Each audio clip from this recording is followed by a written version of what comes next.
Il y a un frère qui a posé la question, il dit, est-ce que étant chrétien, nous continuons à lutter contre le péché? Je vais répondre rapidement. Le livre de Romains chapitre 8 nous dit, il n'y a plus de condamnation pour ceux qui sont en Jésus-Christ, frère. Et Jean-Baptiste a été clair quand il a vu Jésus. Il a dit, voici l'agneau de Dieu qui ôte le péché du monde. Le fait qu'on accepte Jésus qui ôte le péché du monde, ça veut dire Jésus a ôté le péché de nos vies. Et quand je dis il a ôté le péché de nos vies, c'est par rapport à l'homme intérieur, c'est-à-dire nos âmes.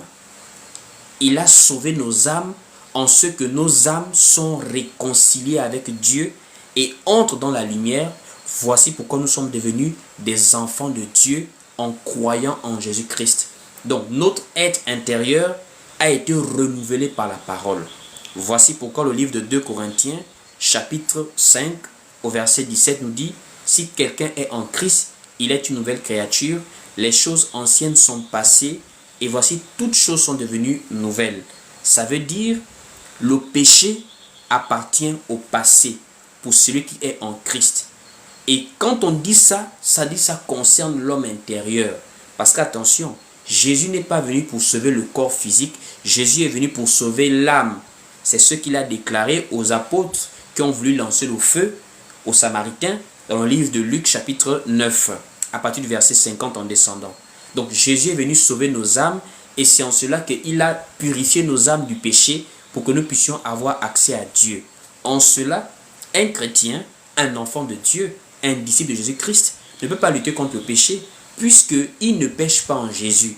En Jésus, nos âmes ne pêchent pas puisqu'on ne peut pas être en Christ étant des pécheurs. Jésus a fait de nous des saints en nous réconciliant avec Dieu. Mais seulement, étant déjà de nouvelles créatures, pures et saintes en esprit, par rapport à nos âmes qui ont été renouvelées par la parole, nous sommes encore enfermés dans cette enveloppe charnelle. Or, l'enveloppe charnelle a été vendue au péché. Donc, un chrétien ne vit plus dans le péché, mais un chrétien garde toujours sur la terre cette chair-là. Or, c'est cette chair-là qui manifeste des désirs impurs. Parce que la chair ne s'est pas convertie. La chair n'est pas, je ne suis pas chrétien charnel là. Ce n'est pas la chair qui est chrétien, c'est mon âme. C'est l'âme qui est en Christ. C'est l'âme qui a été renouvelée. C'est l'âme qui a été rachetée à la croix. La chair là a été vendue au péché. Donc c'est-à-dire, je marche selon l'homme intérieur. Voici pourquoi en Jésus-Christ, on ne doit plus voler.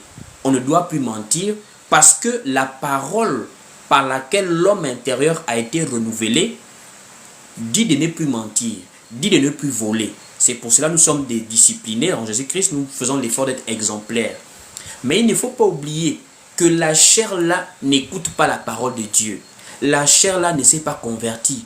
Et la chair-là ne va pas hériter de la vie éternelle. Donc, ça peut arriver que nous ayons des faiblesses à cause de cette chair. Voici pourquoi l'apôtre Paul va expliquer cela dans le livre de Romains, que le bien, je le sais, n'habite pas en moi, c'est-à-dire dans ma chair. Parce que, selon l'homme intérieur, j'ai une loi d'entendement selon l'homme intérieur. Mais quand je veux faire le bien, il y a une autre loi, c'est-à-dire dans ma chair, qui lutte contre la loi de l'homme intérieur. Donc il y a une sorte de dualité, c'est même ce qu'il a expliqué également dans Galates chapitre 5, où il dit les désirs de la chair et les désirs de l'esprit. Mais l'esprit là, c'est l'esprit de Dieu qui est en nous, à l'intérieur de nous, c'est spirituel. Mais la chair est là. C'est pas parce que tu es chrétien que tu ne peux plus convoiter. Ça, c'est pas vrai ça. La parole dit ne convoite pas. Voici pourquoi l'homme intérieur prie Dieu chaque jour de ne pas convoiter. Mais la chair peut t'amener à convoiter. Parce que la chair aussi lutte, elle vit. Je suis là, tu me vois bien dans le live. Donc c'est cette partie charnelle avec laquelle nous luttons chaque jour. Mais le péché n'habite plus en nous, puisque intérieurement nous sommes déjà des enfants de Dieu. Mais le péché est dans notre chair. Donc dans la chair, en réalité, tu as toujours l'envie de mentir. Dans la chair, en réalité, tu as toujours l'envie de voler. Dans la chair, en réalité, tu as toujours envie de convoiter. Mais dans ton esprit, tu sais que la convoitise n'est pas bon. Voici pourquoi on attend la véritable délivrance. selon ce que l'apôtre Paul explique dans le livre de 1 Corinthiens chapitre 15, que lorsque le Seigneur apparaîtra au son de la trompette, la dernière trompette, le corps corruptible là va être transformé en corps incorruptible. Parce qu'il faut que la corruptibilité puisse être transformée par l'incorruptibilité. Parce que c'est impossible que ce corps arrive au ciel. Ce corps est souillé, vendu au péché. Malgré que nous sommes nés de nouveau, le corps là ne s'est pas converti. Il y a toujours des mauvais désirs à l'intérieur. Et voici pourquoi c'est bon de lire la parole chaque jour. Lorsque tu as des mauvaises pensées, la prière peut t'aider. La méditation de la parole peut t'aider. La présence des frères et des sœurs dans la foi peut t'encourager à toujours être dans le sens d'obéir à Dieu en fait. J'espère que tu as très bien compris cette explication résumée que j'ai donnée par rapport à ta question. J'espère également que j'ai pu édifier d'autres personnes par rapport à cela.